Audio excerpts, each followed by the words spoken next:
There are wounds people carry that never make it into conversations. Wounds that don't bleed physically, but have shaped their emotions, their relationships, their personalities, and even their spiritual battles. And the truth is painful. Spiritual warfare rarely begins with demons. It begins with wounds.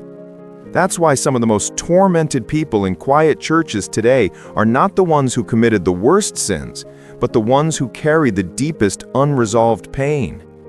I've listened to testimonies from people across the US, the UK, Canada, Europe, people who escaped witchcraft, New Age practices, occult initiations, and they all describe the same pattern.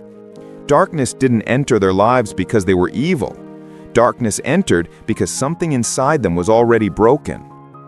John Ramirez, once a satanic high priest, said something that has echoed globally. Satan doesn't recruit people. He recruits wounds. And when he said that, there was a silence in the room, because he wasn't talking about demonic portals or rituals. He was talking about childhood. He spoke about growing up in poverty, in violence, in emotional chaos. A father who drank himself into rage. A house where love was absent. A boy who learned early that he was unwanted. And long before the occult ever offered him power, rejection had already offered him an identity. Pain prepared him for darkness long before darkness came. Jenny Weaver, whose testimony has touched millions across Europe and America, said something similar. She didn't wake up one day wanting witchcraft. She was a wounded girl, abused, bullied, neglected. She said the devil never tempted her first with spells or rituals. He tempted her with comfort, with the feeling of relief, with the lie that spiritual energies could heal her faster than God could. She entered witchcraft not because she wanted darkness, but because she couldn't handle her own emotional bleeding. Every ritual she performed was her attempt to stop the pain inside. She said, "I wasn't trying to be powerful. I was trying to stop hurting." There is a pattern, and this pattern is the real spiritual battlefield. Wounds that remain open become invitations. People do not stumble into spiritual warfare. They are often pushed into it by pain.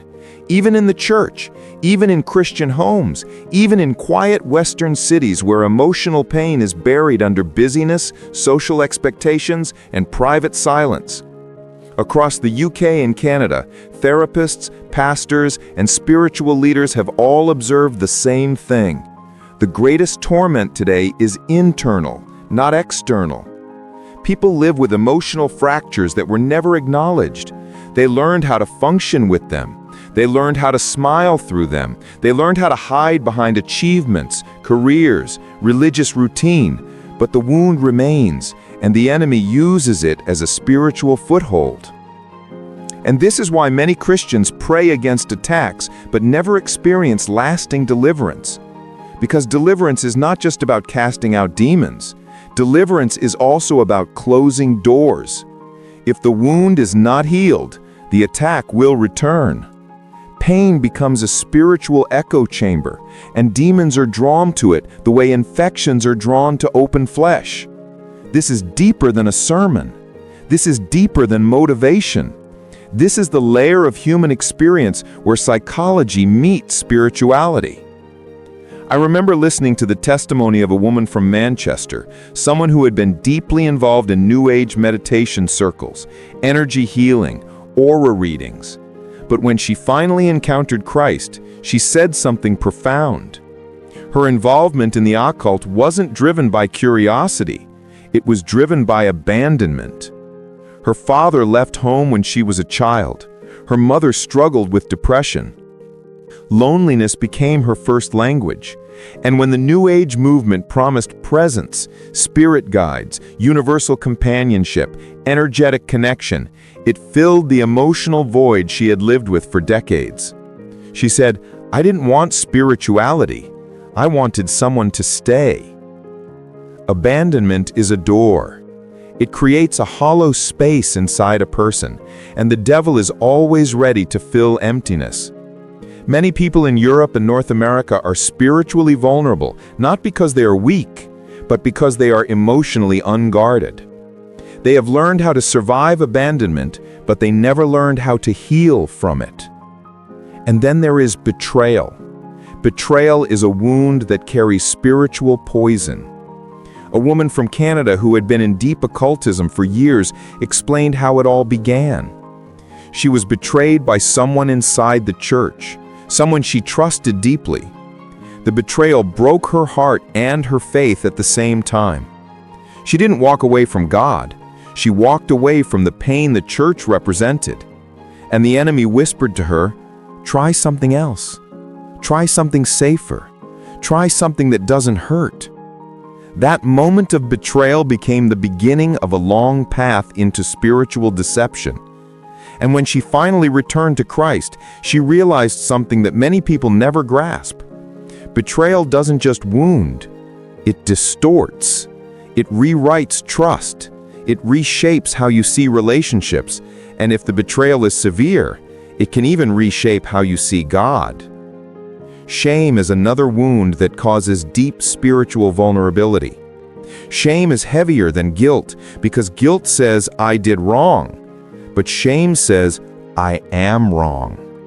I once heard the testimony of a man from London who fell into deep occult practices, not because he loved darkness, but because he was running from himself.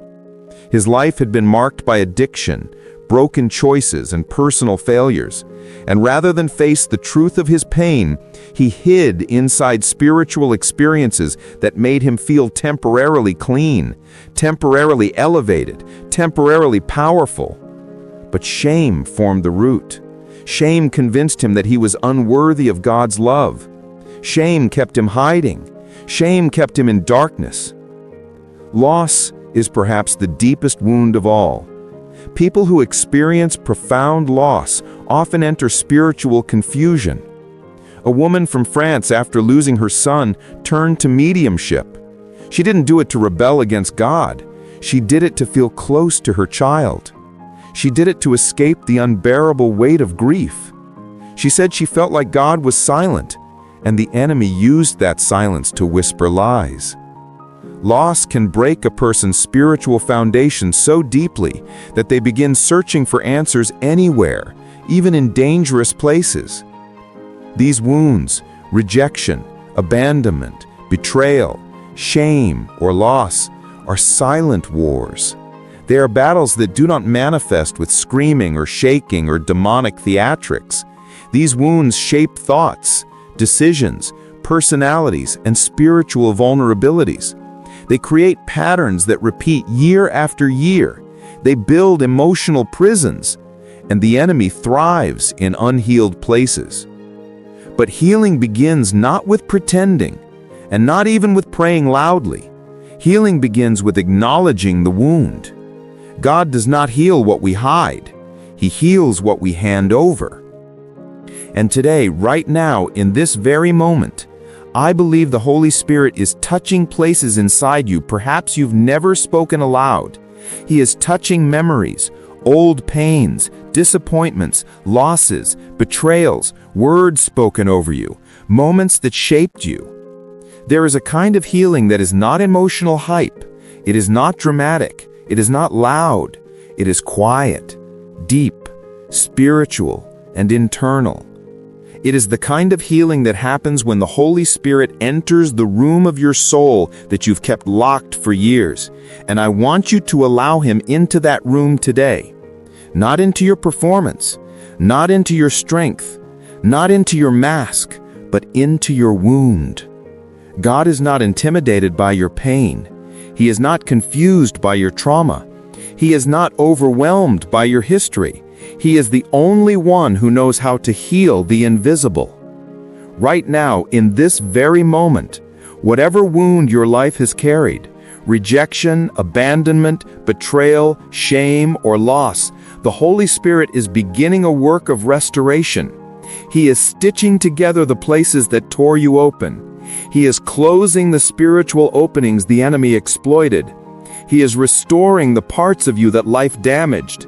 And He is whispering to your spirit, You are not broken beyond repair. You are not forgotten.